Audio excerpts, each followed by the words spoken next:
everyone, good afternoon. Welcome to this Thursday stream. Let me actually remove my face from anywhere. I don't look at myself. Welcome to this, no, not Thursday, Tuesday stream. Hope you're all having a good day, having a good start to the week. I certainly do have. I had a lovely event today for our lovely customers in Saudi Arabia, so it was pretty fun. So I've been talking a lot today, so if I seem a bit not as chatty, you know why. But I'll try to make myself as chatty. So what is up today? Today, the goal of today is to have a look at AWS Elastic Beanstalk. So we will be looking at Elastic Beanstalk, what it is, how do you deploy it, why should you use it, should you use it, and some potential baby best practices. So we're gonna basically have like a quick look into who and what and why people use Elastic Beanstalk. Let me get my bearing straight and open up my thing here. Excellent. Just give me a second. Put my stuff around the screen. Cool.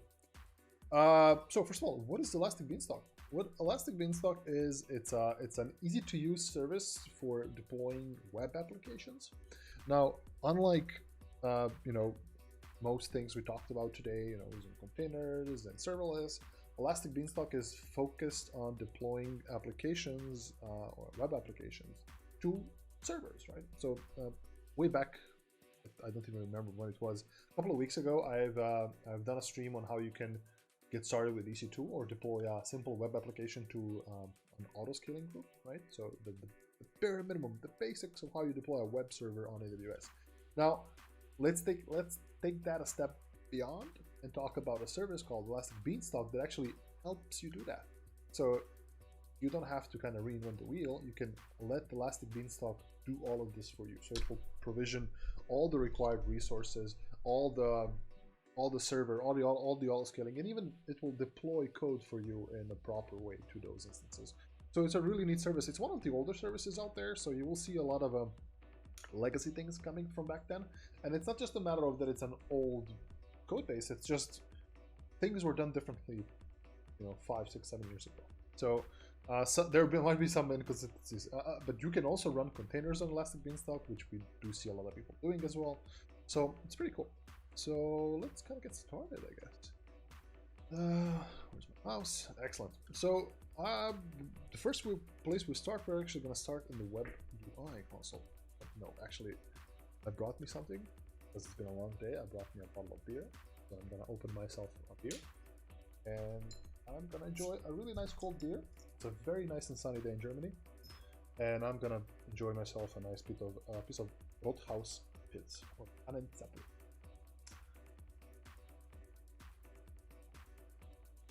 All right, so Elastic Beanstalk. How do we get started? Well, Elastic Beanstalk is kind of, you begin with an application. So it's not just a matter of running your servers, it's also where is your application. Because you create an application, and then on top of that application, you deploy environments.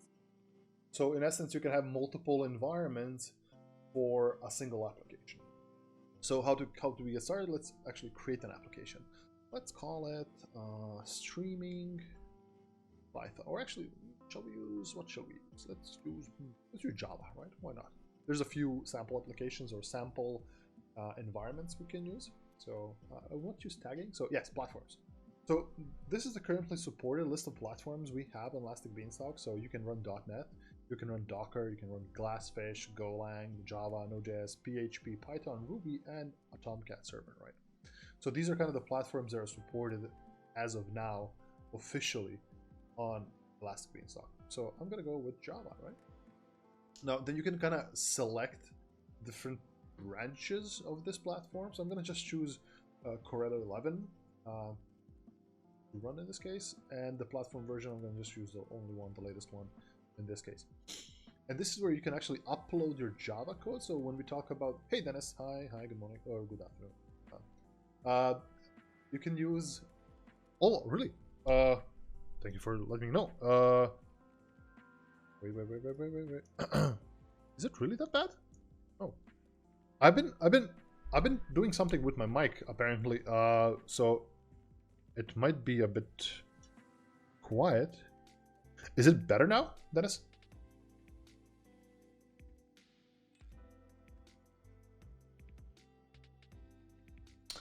Oh, okay. Even still, or has that changed?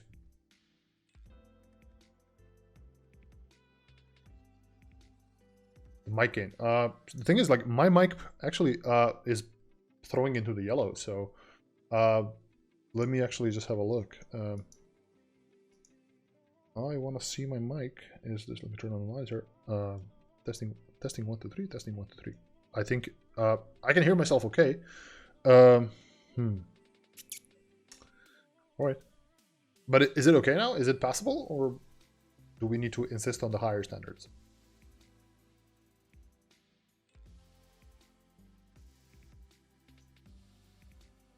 It's okay if I turn it up. So I've turned it up right now. Almost to the max. Okay. I guess I'll go with this.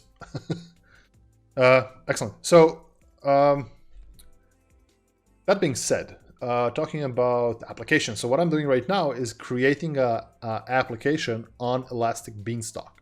So this in essence means that this application will be running in one of our environments we create. Now to create an application, well, you need to give it a name. You need to select a platform.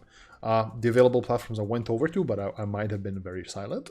So all of these applications are currently, or platforms are available on Elastic Beanstalk.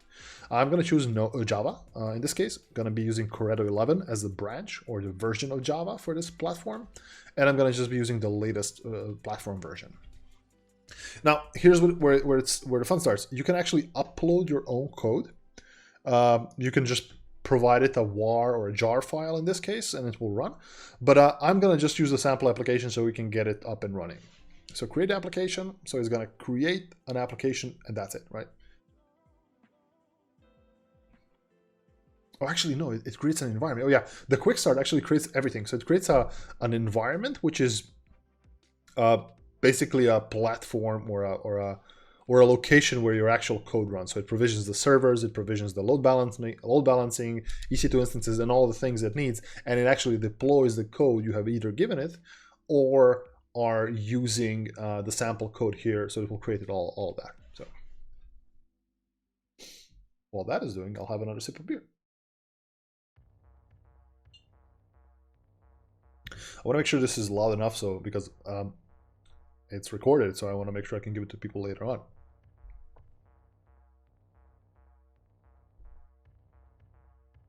All right. So while this is happening, definitely, yeah. This is actually the first time I'm drinking this beer, so I have never had it before. Apparently, it's popular. It's a bit bitter for my taste, but it's okay. It's from the from Baden-Württemberg, right? Yeah. Oh, really? There we go.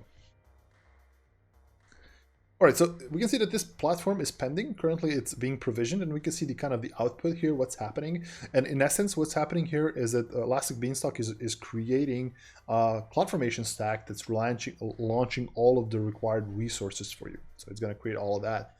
And after some time, once it's completed, we should see something like this. Now this is another one I've just created before starting here, and so it's the same thing, but it's a Python application.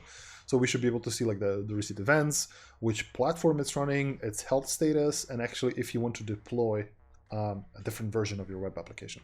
And to see this application in action, you just click here, and we can see that this is a sample Python application or a Python website running on, I think, is it Flask? I don't know, something, I'm not sure which platform I chose, but it's a Python application basically deployed as such. And if we look here on monitoring, I believe it's currently running just a single instance. Oh wow, this has changed since the last time I've used it. We can see like some health aspects of this auto scaling group. We can see the configuration. Oh, did Jeff Barr retweet me? Really? That's fun. Hey, people. That's very good. It's always nice to get a lot of Twitter followers. Oh, by the way, I'm at 199 followers on Twitch. If somebody can give me that follow so I can go over 200, please do, and it's a free follow, please. So do not subscribe or anything. Oh, thank you very much, Big Fat Elvis. Appreciate that. Woohoo! I've switched to 200. There we go. I think you get like a little what is it called? You get a achievement on Twitch if you pass 200. So, yay! All right, we can see that our Java application has also been deployed. Let's have a look at our Java application. There we go. So, good afternoon, Graham. I am very well. Hope you are the same. So, this is simple as that. So, Elastic Beanstalk in essence is very simple. But actually, let's have a look at the have a look at the back end a bit. So, if we look at CloudFormation, we will see the stack that was created by Elastic Beanstalk. So if I look here and look at the resources, we will see that we have an auto-scaling group, of course, a launch configuration. We have a CloudFormation wait condition. So it uses actually those advanced wait conditions when it comes to CloudFormation. So it's waiting for these instances to come up properly registered. There's Elastic IPs, wait conditions. All of these things are created in this case. So now, and I believe it's only running on a single instance right now. Yeah, it's running just a single instance in this case. Now we can change that. So if I go to streaming application Java, and let's try to change the configuration. So if I go to configuration and let's make some changes here. Software instances, edit, capacity, load balancer. Let's go to instances, and I'm gonna do, where are the instances? CloudWatch monitoring. Can I change it to a load balanced environment? Boy, so I used to support this service a long time ago, and it was much different way back then. So let's see what has changed. So configuration, software instances. Is it load balancing? But I cannot. A load balancer cannot apply it here. So that's the thing. Way back, you could have done, okay, so capacity, there we go.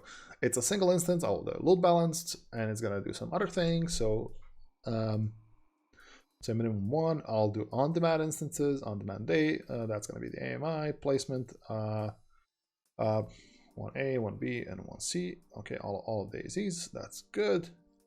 I think I could just apply. So what's going to happen now, it's going to actually make the changes. You must set the minimum size greater than value equal number. Blah, blah, blah. Okay, so right.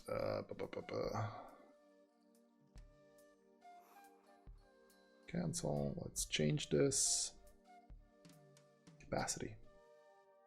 Let's do 3, and then maximum will be 7. Why not? Being frugal and all. So it's letting me know in this case that, hey, it's gonna change this and it will replace all of my instances. So there's a slight chance that there might be downtime as well. So while we wait, a nice cold beer from the region where Dennis is from. I have trouble pronouncing the German regions, at least the Baden-Württemberg, because I have problem with the German pronunciations of some of those letters. So from Baden. Is that easier? Well, it's from Schwarzwald, so it's the Black Forest region.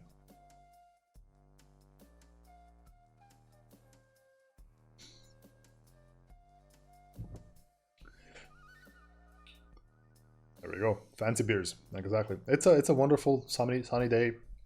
Why not? We had a really bad week here, or at least a couple of days in Berlin. It was rainy and there was a storm and all that stuff. So it's pretty good now. So this is all happening, and you will see, like in the CloudFormation stack, there's a big update in progress. It's basically replacing all of the things now.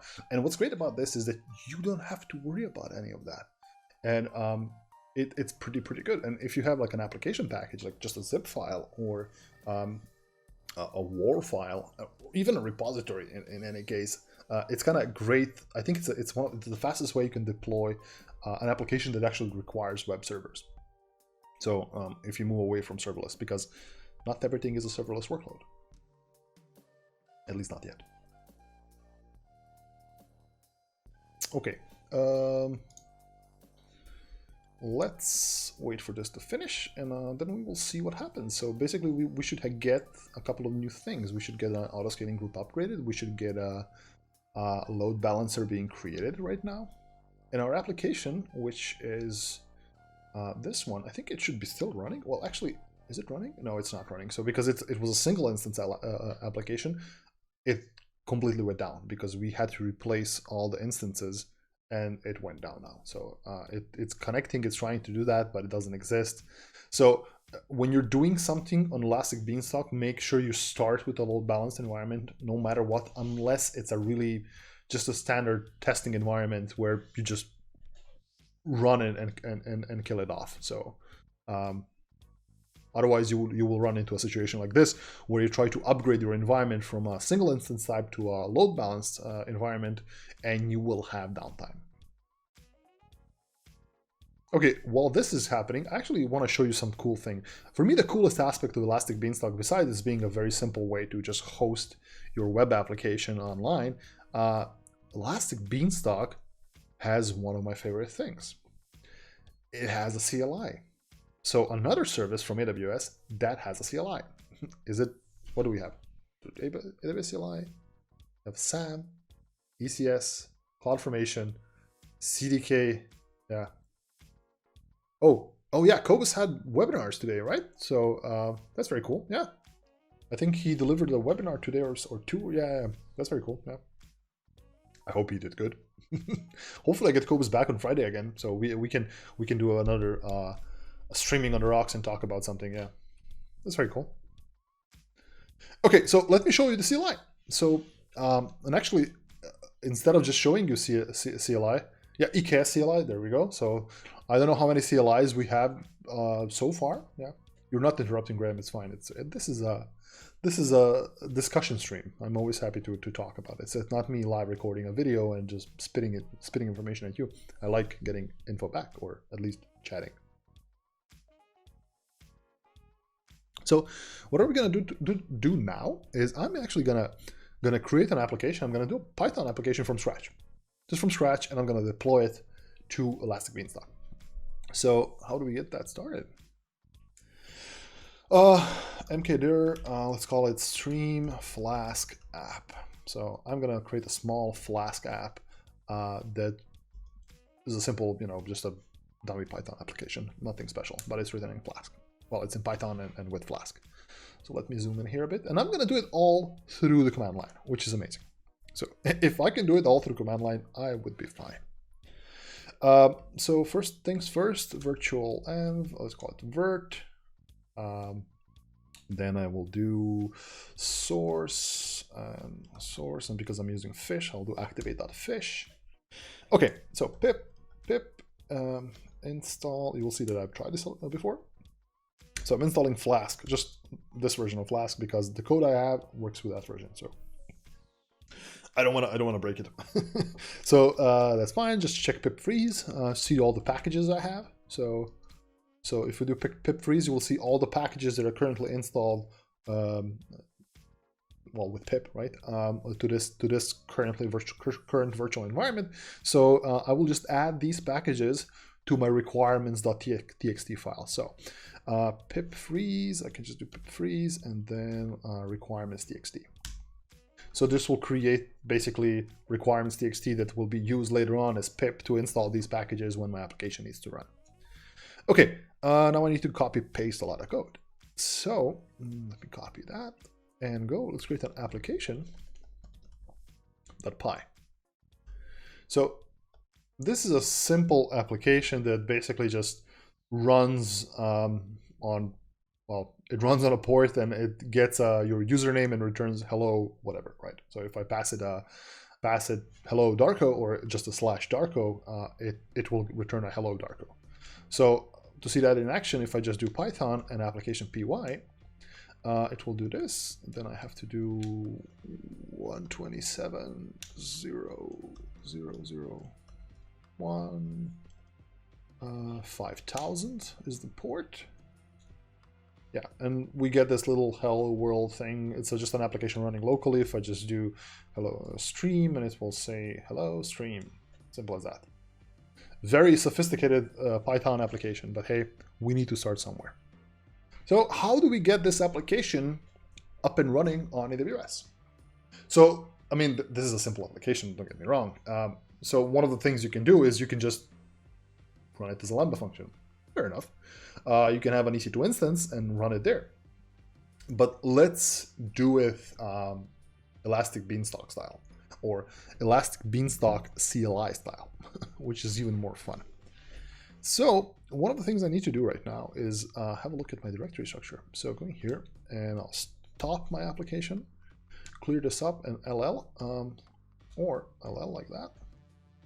I see that I have my application and my requirements. Now, the virt directory is something I don't need, right? I needed it for my development situation, and virt is going to be later on created by Elastic Beanstalk when it's deployed. So because I'm going to use this special CLI tool, I'm going to add a special file here called ebignore.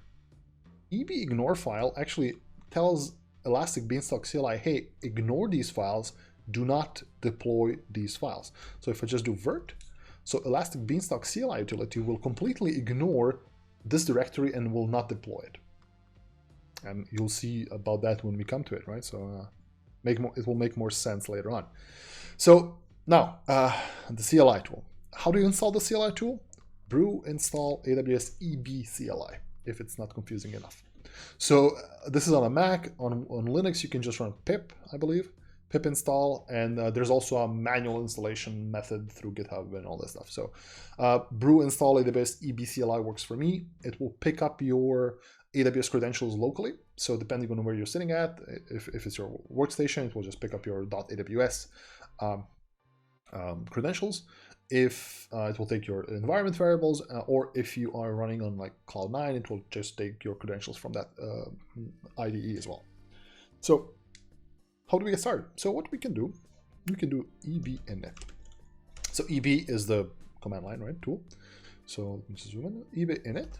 I'm going to define platform Python 3.6, right? Python 3.6.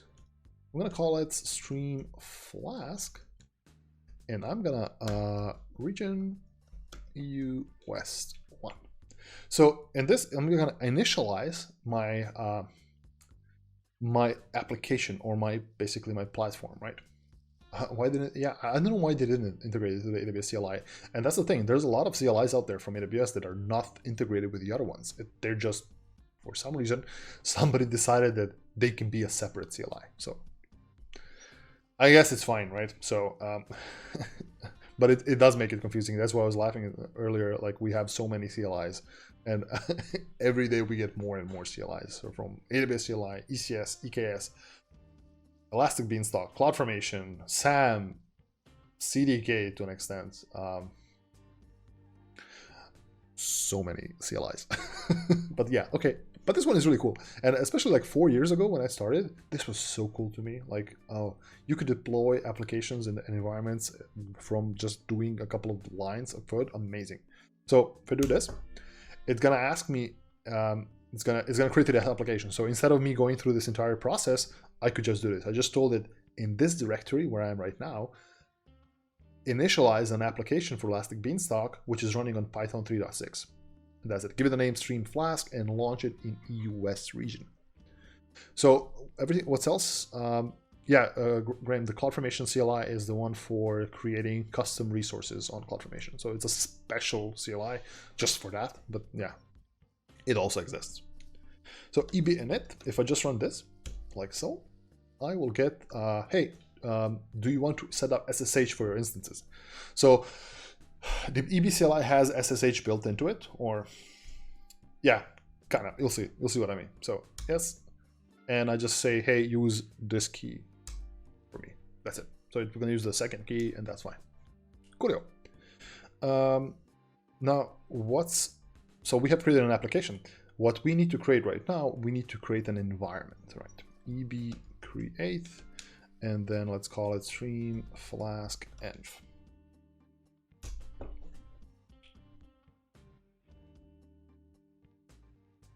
That's it. So what it will do right now, it took my application locally from this directory, it has compressed it to a zip file, uploaded it to a stream, and now it's launching a CloudFormation stack with all the things I need. So you'll see that if I go on here and I go to CloudFormation, there should be another stack which is currently in progress. So this is the stack. Yeah, that's the one. So this stack is currently being created, and that's basically the one I've created, a stream flask env. It's the one I've created through CLI. So it's really good. So it also outputs all the CloudFormation events on screen as they happen. So you can safely control C out of this and keep doing something else. It will not break it. It was very cool, at least back then, for me to do this like this. So I think for all the CLI lovers out there, this is a really neat thing. So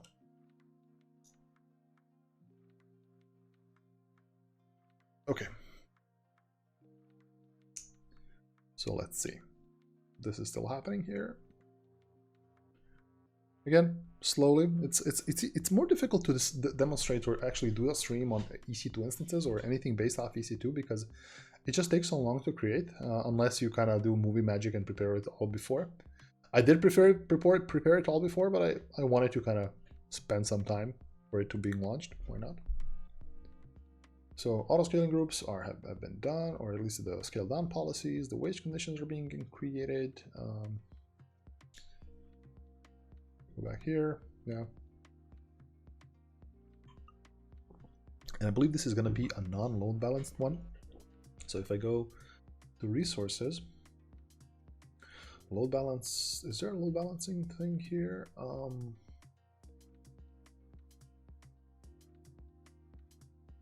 Yes, there is. Okay, so the default one that's being created through CLI is actually a load balance one. So it's not a single instance one, so it will create a proper load balancer. Most likely the auto scaling group will be just a single instance. Yeah, it's a single instance with a max of 4. And there is a scaling policy involved. Yeah, so if network out is more than 20 million or 2 million, 2 million, yeah, 2 million for 5 minutes, it's gonna auto scale, right? So it's a scaling solution that they have came up with. It's a default one, but you can change this as you go along. All right, so it has successfully launched our virtual environment. So if we see here that we have a stack Flask application available here, and hopefully, yep, there it is. So our Flask application is running like so. So I'm really amazed by the amount of time it took me to make an application locally. Of course, it will be something more complex, right? But a small Python application, it took me so little to deploy to a proper EC2 instance or a proper web server. Now, you may have your reasons why you should do this on an EC2 instance. Again, not everything is a serverless application, so there might be good reasons for you to do this. So it's a great little utility or a tool or a way to get around doing it really fast. You don't want to spend a lot of time of manually creating auto-scaling groups and EC2 instances unless you really need to. So, so what can we do more? Well, there's a few things we can do. If we have a look here, there's a few commands EB can do, or EB can actually, EB CLI has a few little neat commands. More like so. So one of the things I like is ebconfig. Ebconfig gives you the ability to make changes to your environment. So if I do ebvim, or sorry, not vim, I'm sorry, ebconfig, it should take my default text editor, which is Vim. Okay, that's fine. And it gives me the current settings of my environment, right? So it gives me this little YAML file that basically explains my Elastic Beanstalk settings. So, for example, if I wanted to change an instance from T2 micro to T3 large, let's say, right? And I just save this, and that's it. It will automatically kick off an upgrade of my environment to that instance type. Again, just the fact that I didn't have to exit my CLI or my command line to do something like this is amazing, right? And I know we're all used to this by using something like serverless or even Terraform or even using CloudFormation. But I believe this tool came out before like full-on CloudFormation support and a lot of those different tools. So it was a bit big back then. So it's pretty cool. So again, what it's doing right now, it's changing the configuration on this side, right? So it's updating it. Now, the thing is, I believe my application should still be working. So if I keep on refreshing, because it's an auto-scaled group, so it will actually recycle the instances before it launches new ones. So it will launch new ones and it will make sure that they're available and they are running before killing these ones now. So it's pretty cool. So yeah, if we could say it's temporary setting auto scaling group min size capacity to 2, right? So it's doing all of that, doing a proper recycle of existing instances to make a proper deploy or a proper infrastructure change in this case. And there's a lot of customers out there who actively use Elastic Beanstalk on a lot of applications. People come and ask me, and sometimes jokingly, like, "Oh, who uses Elastic Beanstalk?" You wouldn't imagine a lot of people actually use Elastic Beanstalk, and it's just this very simple application or a service that allows you to do this in a very neat and fast way to deploy your applications. Because coming from a more traditional backend or approach is that you would develop applications for servers, right? So applications to be run on web servers. Something runs on Tomcat. It's a Java application. It's a full-on Python Flask application. And if you get something like that, if you're on the process of migrating to the cloud and you wish to move things off a standard web server to the cloud, I think Elastic Beanstalk is one of the great ways you can do it, because it kind of offloads a lot of things from you. And again, I would much rather use this than configure a server manually myself, for sure. So it's a really great neat way to do these kind of things. Of course, I mean, unless you're trying to move to serverless, and then this is not your thing, but not everybody is. While this waits, so it's adding a new instance to the auto-scaling group right now, which is cool.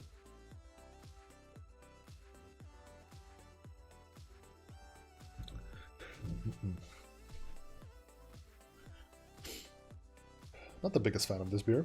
Next time I'll pick something else. Well, actually, I got this one as a gift, so next time I'll pick some less bitter beer.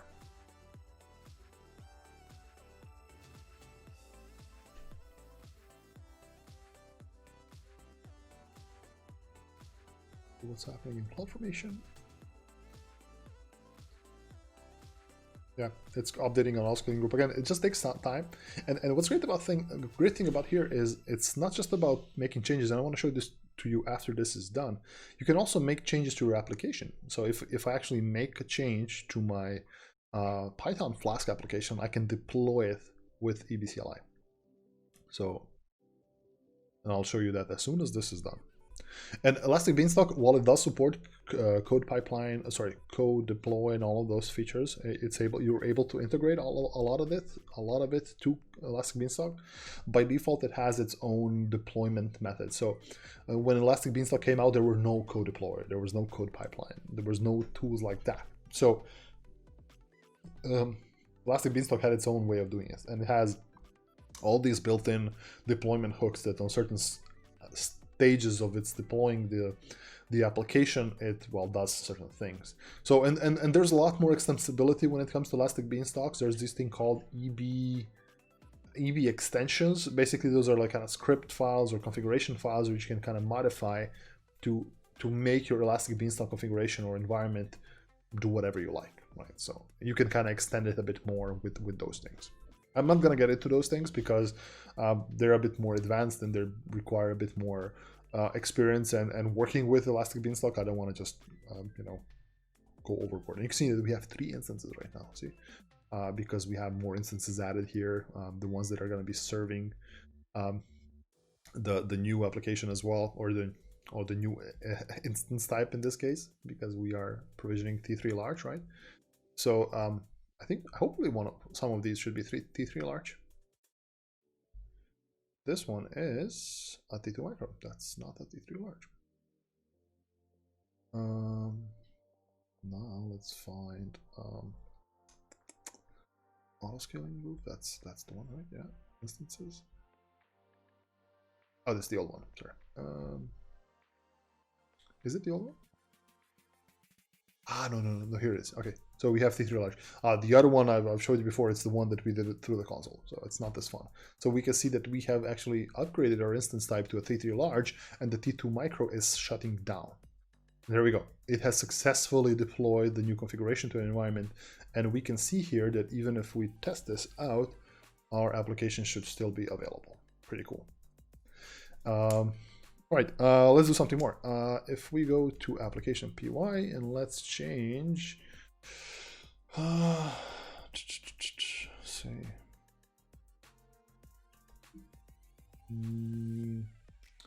what can we change here? Let's do something here.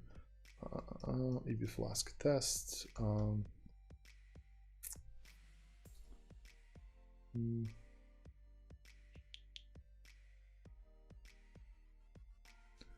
Version 2, right? Or 2.0. There we go. We have made a change. Yay. Save that. And the EB deploy. That's it. So it will actually deploy this application again to my application here, right? So I should see hint something, or version 2 before hint. So it is deploying this new version to the instance. Again, there's not a lot of things. I believe it uses the CloudFormation hooks to do those things. When you run an update, it actually updates the application through CloudFormation init hooks. So there we go. It has been completed. If I do this, page is working. Come on. There we go. Version 2.0. And I've deployed my application to all of my instances in this case. And anytime a new instance spins up or it scales up, it picks up the application being deployed or application available through Elastic Beanstalk and deploys that application to the instance. Well, yeah, in general, that's kind of a quick overview of Elastic Beanstalk. You can also have a look at things such as managed updates, where you can have Elastic Beanstalk actually update your platform, such as installing patches and installing, updates for said platform. From looking at the health, so you want to make sure that all your instances are healthy in this case. Understanding the health of your application, or you can do some other things. You can reboot an instance or terminate an instance. There's also this amazing thing. So I told you I used to work in support, and when people would use Elastic Beanstalk and say their application won't start in Elastic Beanstalk, the first thing I tell them was like, hey, go to your logs configuration and click request logs and just go full logs. So people would basically, you get a little zip file here that contains all of your logs, basically your entire var directory, I believe. So let me show you. Yeah, the var log directory. So you get a var log directory with all of your logs there, and you can easily troubleshoot these things from the comfort of your web UI. Oh, let me look. I've never had a look. Does EB have logs? Does that support? Oh, it supports. So EB logs. Let's see how this works.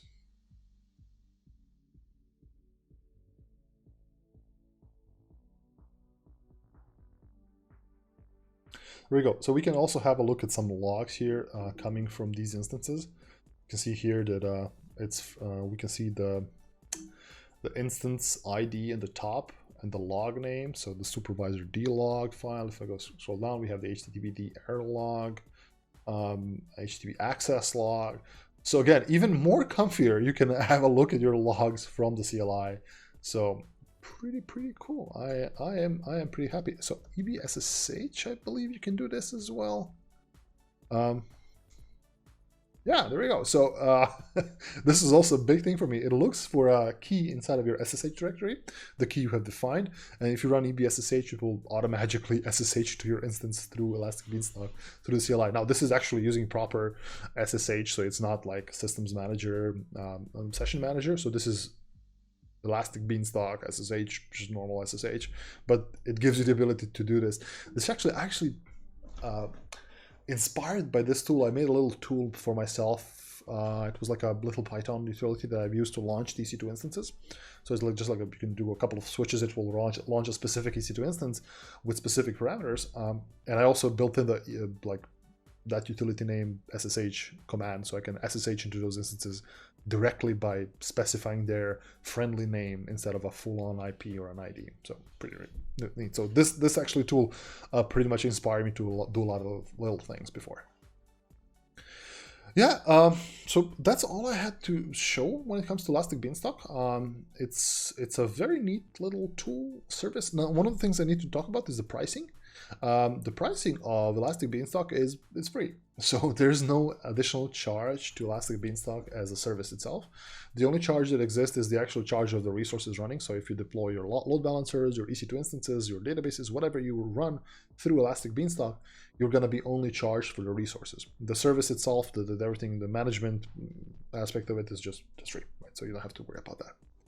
Yeah, and that would be it. So if you want to have a look at Elastic Beanstalk, you can go to the Elastic Beanstalk page and launch a sample application. And also all of these sample applications are available for download somewhere on our documentation. So you can have a look at that. And a lot of times when I want to do something with Elastic Beanstalk, or if I look for a specific simple Python application, I just look for an Elastic Beanstalk sample application because it just works. So that's pretty neat. All right, well, that has been me. My name has been Darko Mesaros. I really hope you enjoy this lovely, Tuesday afternoon look at the Elastic Beanstalk. I will be seeing you this Thursday, hopefully. I plan to do a bit more on CloudTrail, so fingers crossed I'm able to do that properly. And I hope you enjoy, have a nice rest of the week, and I will be seeing you Tuesday. Bye-bye.